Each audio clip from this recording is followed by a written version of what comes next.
আমি শ্রীলঙ্কা দলকে সমর্থন জানাই এই জন্যে যে আসলে বাংলাদেশের আবেগের জায়গাটা তারা বুঝেই আফগানিস্তানকে হারিয়েছে। এখানে কৃতিত্ব দেব কুশল মেন্ডিসকে।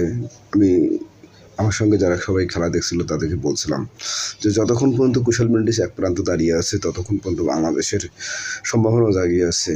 দেখেন, আপনারা দেখতে পারবেন যে কুশল মেন্ডিস কিন্তু লাস্ট পর্যন্ত ছিল এবং বাংলাদেশ দল কিন্তু সেই পথে এগিয়েছিল, অর্থাৎ বাংলাদেশের বাতিটাও যেন জ্বলজ্বল করে জ্বলছিল।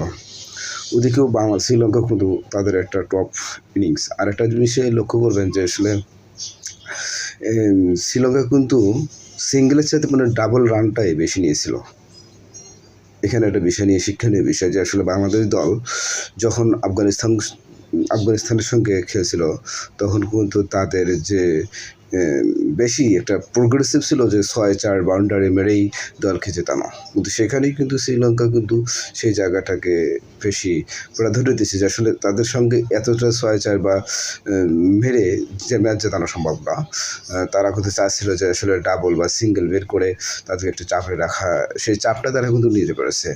আর বাংলাদেশ দলের কথা বলতে গেলেই বলবো যে তারা একটা জীর্ণশীর্ণ অবস্থায় আসছিল প্রত্যেকটা ম্যাচে, এবং প্রথম 2টা ম্যাচে অর্থাৎ লাস্টে যেটা শ্রীলঙ্কার সঙ্গে হেরেছে সেটা আসলে জীর্ণশীর্ণ অবস্থায়, কারণ ওই অবস্থায় ডুইট করা ঠিক হয়নি, কারণ ওখানে কিছু দল হিসাবে কিছু শার্টকাট করা প্রয়োজন ছিল। আর একটা কথা বিশেষ করে বলি যে আমি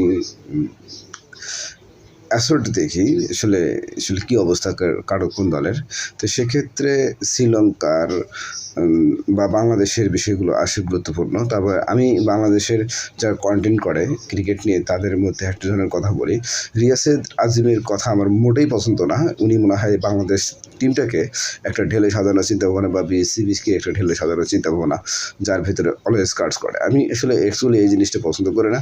এটা একটা উনি বলে মাঝে মাঝে বলে যে আসলে অমুকে আমার জন্য খেলতে পারছে, আমি তাকে জন্য সাপোর্ট করছি। আসলে ভাই, আপনি যদি এটা করে থাকেন তাহলে কোন প্লেয়ারটাকে আপনি সিলেক্টেড করতেছেন বা বারবার সিলেক্ট করতেছেন? উনি দেখা যায় যে শর্টসাট গ্যারান্টিসে থাকে সবসময়ের জন্য। অমুকে ভালো খেলবে, অমুকে ভালো খেলবে বা অমুকে ভালো খেলতেছে। যেদিন যে ভালো খেলে তার প্রশংসায় পঞ্চমুখ। আসলে আপনি কয়জনকে নিয়ে আসতে পারছেন এবং কয়জনকে ভালো খেলাতে পারছেন, এটাই মুখ্য বিষয়। তাহলে আপনি যদি এত কিছু করে থাকেন তাহলে বিসিবির দায়িত্বে যারা আছেন তারা কি ঘোড়ার ঘাস কাটছেন ওখানে বসে?